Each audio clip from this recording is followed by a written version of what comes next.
سکتا ہوں. انہوں نے کہا اچھا ہے مسافر ہو تو آ کے رات گزار لو ہمارے ساتھ. اب نہ گھر والوں نے اسے پہچانا تھا چونکہ وہ تو شکاری لباس میں تھا، اور نہ جو ہے اس نے اپنا خود تعارف کرایا. وہ جا کر بیٹھ گیا، چارپائی پر بیٹھا ہوا تھا، تو اس نے کیا دیکھا کہ جو اس کے گھر کا مالک ہے، جو میزبان ہے، اس نے کیا کیا کہ اس نے اپنی گائے کا دودھ دونا شروع کر دیا، گائے کا دودھ نکالنا شروع کر دیا. اب وہ گائے کا دودھ نکال رہا ہے، اور جو بادشاہ ہے وہ جو ایک عام شکاری کے لباس میں بیٹھا ہے وہ حیران ہے، دیکھ رہا ہے کہ دودھ نکلا ہی جا رہا ہے، نکلا ہی جا رہا ہے، ختم ہونے میں نہیں آ رہا. اس نے اس اپنے میزبان سے، اس دیہاتی سے کہا بھئی یہ بڑی اعلیٰ نسل کی گائے تمہارے پاس ہے، یہ بڑا زیادہ دودھ دیتی ہے. اس نے کہا ہاں میرے مہربان مہمان، یہ میری گائے جو ہے بڑی اعلیٰ نسل کی ہے، یہ بڑا اچھا دودھ دیتی ہے، یہ بڑی جو ہے وہ اس کے اعلیٰ نسل کی ہے، اور اس کا دودھ جو ہے یہ باقی گایوں کی نسبت زیادہ، یہ دگنا دودھ دیتی ہے.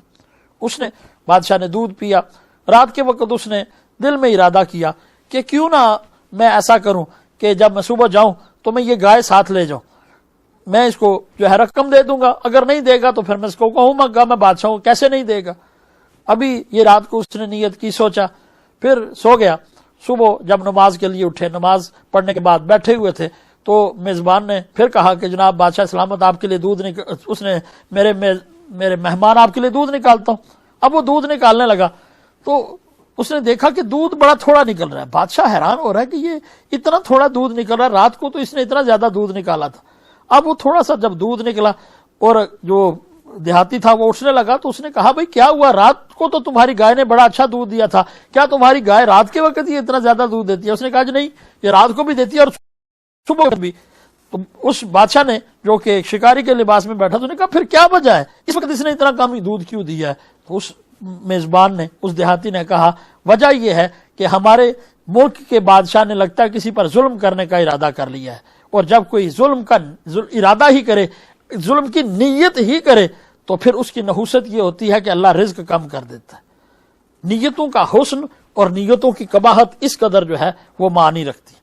ہماری اکثر بیماریاں، ہماری اکثر پریشانیاں اور ہماری اکثر جو ہے وہ وساوس جو ہیں وہ ہماری جو ہے وہ نیت کے خراب ہونے کی وجہ سے ہوتا ہے. اس لیے اللہ کے پیارے رسول صلی اللہ علیہ وآلہ وسلم نے ارشاد فرمایا انما الاعمال بالنیات، بے شک اعمال کا دار و مدار نیتوں پر ہے. نیت اچھی ہوگی تو عمل دیکھنے میں کسی کو نہ بھی اچھا لگے لیکن نیت کے حسن کی وجہ سے اللہ کی بارگاہ میں مقبول ہو جائے گا. اور اگر نیت جو ہے اس میں خلوص نہ ہو تو پھر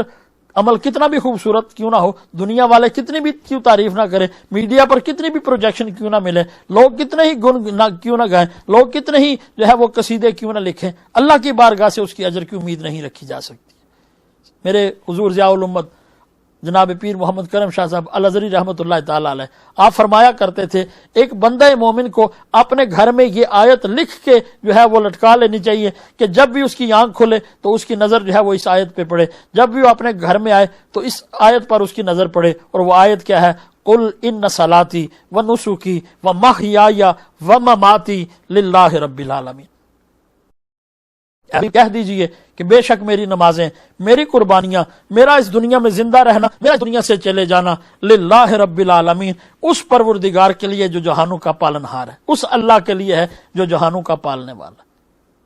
اگر انسان کے نیت کا مدار پروردگار عالم کی رضا ہو جائے، اگر انسان کے عمل کا مدار اللہ کی رضا اور خوشنودی ہو جائے تو ایسا اخلاص والا عمل، ایسا خلوص والا عمل اللہ کی بارگاہ میں ایسا ہوتا ہے کہ اللہ کریم اس کو رہتی دنیا تک قائم رکھتے ہیں. ہمارے سامنے تاریخ میں ایسی بے شمار مثالیں ملتی ہیں کہ جو اعمال صرف اللہ کے لیے کیے گئے وہ آج بھی موجود ہیں. ہم حضرت ابراہیم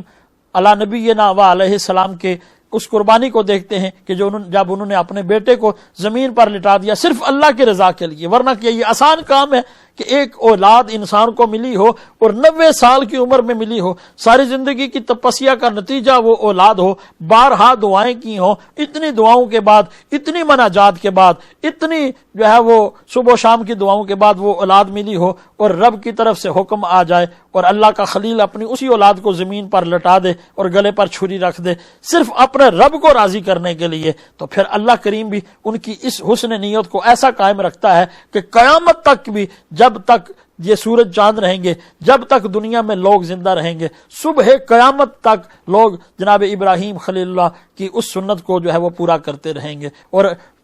جس طرح اللہ کریم نے اپنے ابراہیم کے بیٹے حضرت اسماعیل کو بچا لیا اور دمبا رکھ دیا، اور دمبے کی جو ذبح کرنا اور قربانی کرنا، جانور کی قربانی کرنے کو ہی جو ہے وہ ایسا اللہ کریم نے جو ہے وہ ایسا قبول فرمایا کہ اب وہ قیامت تک اللہ نے اس حسن نیت کو قائم رکھا۔ وجہ کیا ہے کہ یہ ایسی نیت تھی جو صرف اللہ اور اس کے رسول کی رضا، جو صرف اللہ کی رضا کے لیے، جو اللہ نے اپنے اس خلیل کی ادا کو ہمیشہ کے لیے زندہ رکھ دیا۔ اللہ کے پیارے حبیب صلی اللہ علیہ وآلہ وسلم آپ فرمایا کرتے تھے کہ نامہ اعمال میں اخلاص سے زیادہ کوئی بڑی نیکی نہیں ہے۔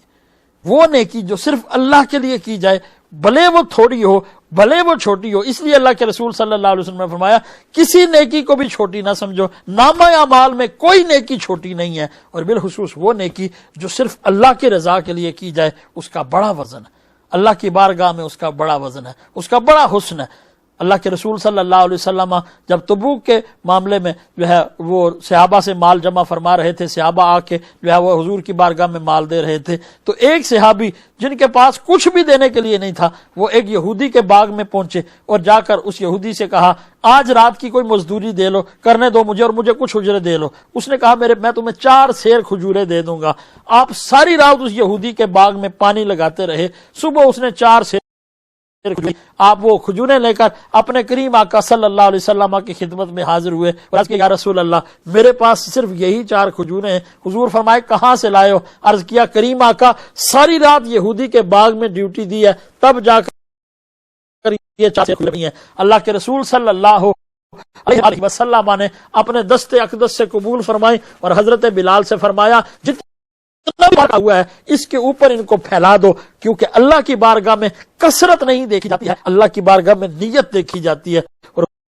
حضور اللہ نے ان 4 سیر کھجوروں کا اجر سب سے زیادہ عنایت فرمایا ہے، اس لیے اللہ کے پیارے حبیب صلی اللہ علیہ وسلم نے فرمایا ان اللہ لا ينظر الى صورکم ولا الى اموالکم ولکن ينظر الى قلوبکم۔ اللہ نہ تمہاری شکلیں دیکھتا ہے، اللہ نہ تمہارے مال دیکھتا ہے، وہ تو تمہارے دل دیکھتا ہے کہ ان دلوں میں رب کو راضی کرنے کے لیے کتنی چاہت ہے۔ رب تو صرف یہ دیکھنا چاہتا ہے کہ کوئی کتنا تڑپتا ہے اس اپنے رب کو راضی کرنے کے لیے۔ اس لیے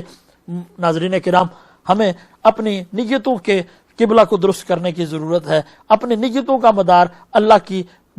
رضا اور خوشنودی کو بنانے کی ضرورت ہے۔ اس لیے اللہ کے پیارے حبیب صلی اللہ علیہ وآلہ وسلم نے ارشاد فرمایا انما الاعمال،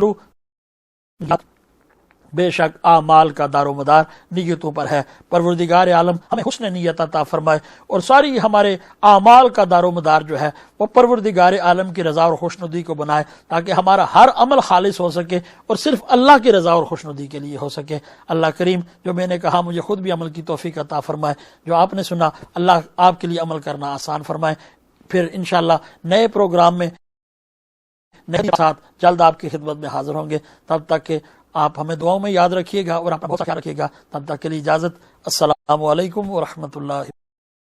وبرکاتہ۔